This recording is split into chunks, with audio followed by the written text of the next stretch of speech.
ഇപ്പോൾ നാം ശ്രമിച്ചുകൊണ്ടിരിക്കുന്നത് മോർണിംഗ് വോയിസ് എന്ന ആത്മീയ ശുശ്രൂഷയാണ്.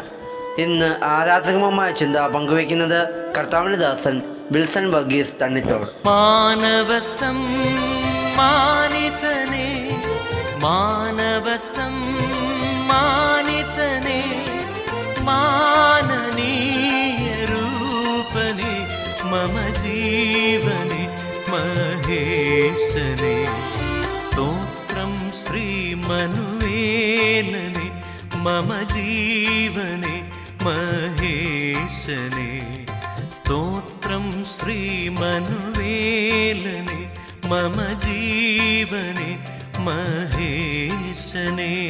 മോർണിംഗ് വോയിസ് എന്ന ആത്മീയ ശുശ്രൂഷയിലൂടെ ഞങ്ങളെ ശ്രവിക്കുന്ന ബഹുമാന്യ പ്രിയപ്പെട്ടവർക്ക് വീണ്ടും വരുന്ന കർത്താവായ യേശുക്രിസ്തുവിന്റെ നിസ്തുല്യ നാമത്തിൽ പ്രഭാത വന്ദനത്തെ അറിയിക്കുന്നു. പ്രഭാതത്തിലെ ധ്യാന ചിന്തയ്ക്കായി 95 സങ്കീർത്തനം 2 വാക്യം വായിക്കുന്നു. നാം സ്തോത്രത്തോടെ അവന്റെ സന്നിധി ചെല്ലുക, സങ്കീർത്തനങ്ങളോടെ അവന് ഘോഷിക്കാം. കർത്താവിന്റെ സന്നിധിയിൽ ഒരു ഭക്തൻ കടന്നു ചെല്ലുമ്പോൾ അവൻ എങ്ങനെ ചെല്ലണം എന്നുള്ളത് ഈ 2 വാക്യത്തിലുള്ള വ്യക്തമായി നമ്മെ ഓർപ്പിക്കുന്നു. നാം ദൈവസന്നിധിയിലേക്ക് ചെല്ലുമ്പോൾ സ്തോത്രത്തോടെ അവന്റെ സന്നിധിയിൽ ചെല്ലണം. കൃപായുഗത്തിൽ വസിക്കുന്ന നമുക്ക് ദൈവം നൽകിയിരിക്കുന്ന അനുഗ്രഹീതമായ ഒരു ഭാഗ്യ അവസ്ഥയാണ് ഏതു സമയത്തും ദൈവസന്നിധിയിലേക്ക് നമുക്ക് ചെല്ലുവാനുള്ള അനുവാദം ദൈവം നമുക്ക് തന്നിരിക്കുന്നു. എബ്രായ ലേഖനം 4-16 വാക്യത്തിൽ പൗലോസ് ആ കാര്യം വ്യക്തമാക്കുന്നുണ്ട്.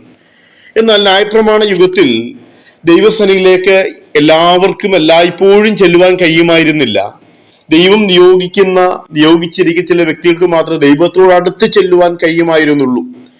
പക്ഷേ എന്നാൽ ഇന്ന് നമുക്ക് എപ്പോൾ വേണമെങ്കിലും ദൈവസന്നിധിയിലേക്ക് നമുക്ക് ചെല്ലാം. പ്രത്യേകിച്ച് കർത്താവിനെ ആരാധിക്കുന്ന ഇന്ന് ഈ പ്രഭാതത്തിൽ നാം നമ്മുടെ കർത്താവിന്റെ സന്നിധിയിലേക്ക് ചെല്ലുമ്പോൾ ദൈവജനത്തിൽ ഉണ്ടായിരിക്കേണ്ടുന്ന 2 പ്രധാന കാര്യങ്ങളെ കുറിച്ച് ഈ വാക്യത്തിൽ നമ്മെ ഓർമ്മപ്പെടുത്തുന്നു. ഒന്ന്, സങ്കീർത്തനങ്ങളോടെ ചെല്ലണം. 2ാമത്തെ കാര്യം പറയുന്നു, അവിടെ നാം സ്തോത്രത്തോടുകൂടെ ചെല്ലണം. ദൈവസന്നിധിക്ക് വളരെ പ്രത്യേകതകൾ നമുക്ക് തിരുവചനത്തിൽ കൂടെ മനസ്സിലാക്കുവാൻ സാധിക്കുന്നുണ്ട്. ദൈവസന്നിധി ആഗ്രഹിക്കാത്ത ഒരു ഭക്തനും ഉണ്ടാകുകയില്ല. ഉത്തമനായ ഒരു ഭക്തന്റെ ആഗ്രഹം അവൻ നിരന്തരം ദൈവത്തോട് ചേർന്ന് വസിക്കണമെന്നുള്ളതും ദൈവത്തെ ആരാധിക്കണം എന്നുള്ളതുമാണ്. 27 സങ്കീർത്തനത്തിൽ ഭക്തനായിരിക്കുന്ന ദാവീദ് അത് വ്യക്തമാക്കുന്നു. അതുപോലെ 42 സങ്കീർത്തനത്തിൽ കോരഗോത്രന്മാര് പറയുന്നത്, ഞാൻ എപ്പോൾ ദൈവസന്നിധിയിൽ ചെല്ലുവാൻ ഇടയായിത്തീരും എന്നുള്ളതാണ്. നാം കർത്താവിന്റെ സന്നിധിയിൽ ചെല്ലുമ്പോൾ ദൈവത്തിന്റെ സന്നിധിക്ക് വളരെയധികം പ്രത്യേകതയുണ്ട്. ഒരു പ്രത്യേകത എന്ന് പറയുന്നത്, 1ാമത്തെ പ്രത്യേകത എന്ന് പറയുന്നത്, ദൈവസന്നിധി എന്ന് പറയുന്നത് സന്തോഷത്തിന്റെ പരിപൂർണത അനുഭവിക്കുവാൻ കഴിയുന്ന ഒരു സ്ഥലമാണ് ദൈവത്തിന്റെ സന്നിധി. ഏതൊരു ഭക്തന്റെയും ജീവിതത്തിൽ ദൈവസന്നിധിയോട് അടുത്ത് ചെല്ലുമ്പോൾ അവന്റെ ജീവിതം വളരെ സന്തോഷപൂർണമായി തീരുന്നു. ലോകത്തിലെ ദുഃഖങ്ങളും പ്രയാസങ്ങളും ഒക്കെ മറന്ന് ഹൃദയത്തെ തുറക്കുവാൻ കഴിയുന്ന ഒരു സ്ഥലമാണ് ദൈവത്തിന്റെ സന്നിധി എന്ന് പറയുന്നത്. നമുക്കറിയാം, ദൈവസന്നിധി 16 സങ്കീർത്തനം 11 വാക്യം വായിക്കും, നിന്റെ സന്നിധിയിൽ എന്നും സന്തോഷവും പ്രമോദങ്ങളും ഉണ്ട് എന്ന് നാം വായിക്കുന്നുണ്ട്. നിരാശ നിറഞ്ഞ ഏതൊരുവനും ദൈവസന്നിധിയിൽ കടന്നു ചെല്ലുമ്പോൾ അവന്റെ ജീവിതത്തിൽ നിത്യസന്തോഷവും അതിന്റെ പരിപൂർണതയും പ്രാപിക്കുവാൻ ഇടയായിത്തീരും. ഈ ലോകം തരുന്ന താൽക്കാലികമായ സന്തോഷമല്ല, മറിച്ച് നിലനിൽക്കുന്ന ഒരു സന്തോഷമാണ് നമുക്ക് ദൈവസന്നിധിയിൽ ചെല്ലുന്നത്. 2ാമത്തെ പ്രത്യേകത നാം വായിക്കുന്നത്, അത് വിധി പുറപ്പെടുന്ന ഒരു സ്ഥലമാണ് ദൈവത്തിന്റെ സന്നിധി. എനിക്കുള്ള വിധി നിന്റെ സന്നിധിയിൽ നിന്ന് പുറപ്പെടട്ടെ എന്ന് 17 സങ്കീർത്തനം 2 വാക്യത്തിൽ നാം വായിക്കുന്നുണ്ട്. ഓരോരുത്തരുടെയും ജീവിത പ്രവൃത്തിക്കനുസരണമായിരിക്കുന്ന ഒരു ശിക്ഷ നൽകുന്ന, അവരെ ന്യായം വിധിക്കുന്ന ഒരു വിധികർത്താവിന്റെ മുമ്പാകെയാണ് നാം ചെല്ലുന്നത് എന്ന ബോധ്യം ഒരുവൻ ദൈവസന്നിധിയിലേക്ക് കടന്നു വരുമ്പോൾ അവന്റെ ഹൃദയത്തിലേക്ക് ഉണ്ടാകുന്നുണ്ട്. മാത്രമല്ല, നമ്മുടെ ദൈവം നേരോട് വിധിക്കുന്നവനാണ്. 3ാമത്തെ കാര്യം, നമ്മുടെ ഹൃദയം പകരുവാൻ കഴിയുന്ന സ്ഥലമാണ് എന്നുള്ളതാണ്. ശമൂവേൽ 1-ാം പുസ്തകം 1-ാം അധ്യായം 15-ാം വാക്യത്തിൽ വായിക്കുന്നു, അവിടെ ഹന്ന പറഞ്ഞ്, ഞാൻ എൻ്റെ ഹൃദയം ദൈവസന്നിധിയിൽ പകരുകയത്രേ ചെയ്യുന്നത്. നമ്മുടെ ജീവിതത്തിൽ നമ്മുടെ ഹൃദയത്തെ ദൈവമുമ്പാകെ പകരുവാൻ കഴിയുന്ന അനുഗ്രഹീതമായ ഒരു സ്ഥലമാണ് ദൈവത്തിന്റെ സന്നിധി. പ്രഭാതത്തിൽ നാം നമ്മുടെ കർത്താവിനെ ആരാധിക്കുമ്പോഴും നാം അതാണ് ചെയ്യുന്നത്. ദൈവം നമുക്ക് ചെയ്തിരിക്കുന്ന നന്മകളെ, ദൈവം നമ്മോട് കാണിച്ച മഹാകരുണയെ നമ്മൾ ഓർത്ത് ദൈവസന്നിധിയിൽ നന്ദി അർപ്പിക്കപ്പെടുന്ന, നമ്മുടെ ഹൃദയം തുറക്കപ്പെടുന്ന ഒരു അനുഗ്രഹീതമായ ഒരു സന്ദർഭം കൂടെയാണ് ദൈവസന്നിധിയിൽ നമുക്ക് ലഭിക്കുന്നത്. ഇവിടെ നാം ചിന്തിച്ചതുപോലെ രണ്ട് കാര്യങ്ങളാണ് ദൈവസന്നിധി ചെല്ലുമ്പോൾ. ഒന്ന്, അത് സ്തോത്രത്തോടെ നാം ചെല്ലണം.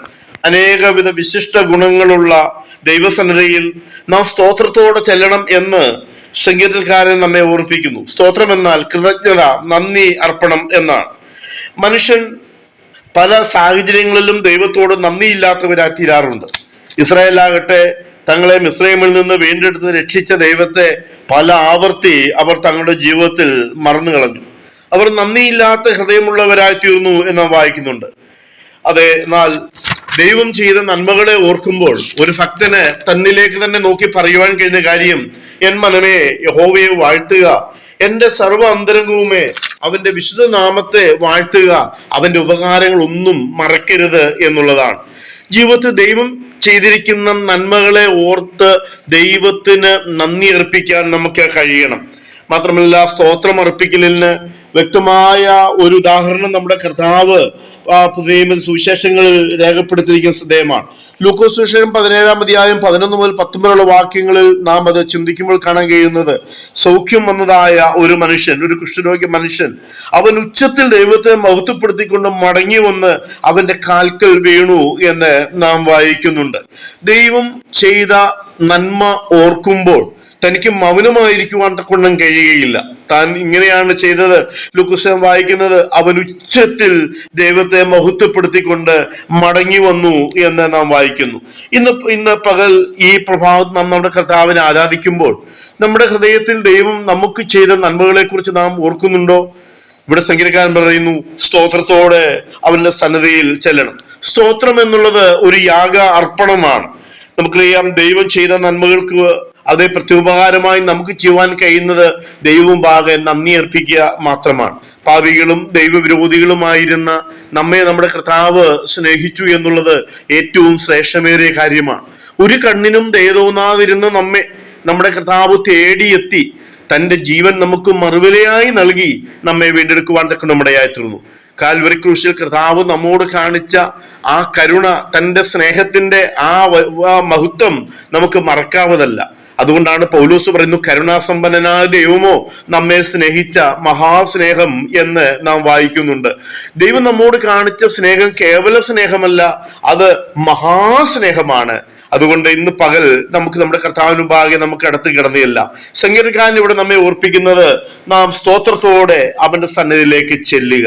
ഇന്ന് പ്രഭാതത്തിൽ നമ്മുടെ ഹൃദയത്തിൽ ദൈവം ചെയ്തിരിക്കുന്ന നന്മകളെ ഓർത്ത് നമുക്ക് ദൈവത്തെ സ്തുതിക്കാം. കാൽവരി ക്രൂശിൽ തന്റെ രക്തം നമുക്ക് വേണ്ടി ഒഴുക്കി പാപത്തിന്റെ പടുകുഴിയിൽ നിന്ന് നമ്മെ വീണ്ടെടുത്ത, ആ നിത്യ നരകമെന്ന ഭയാനകമായ അവസ്ഥയിൽ നമ്മെ സ്നേഹിച്ച് നമ്മെ വീണ്ടെടുത്ത ദൈവപുത്രനായ കർത്താവിന്റെ അടുക്കിലേക്ക് നമുക്ക് ചെല്ലാം.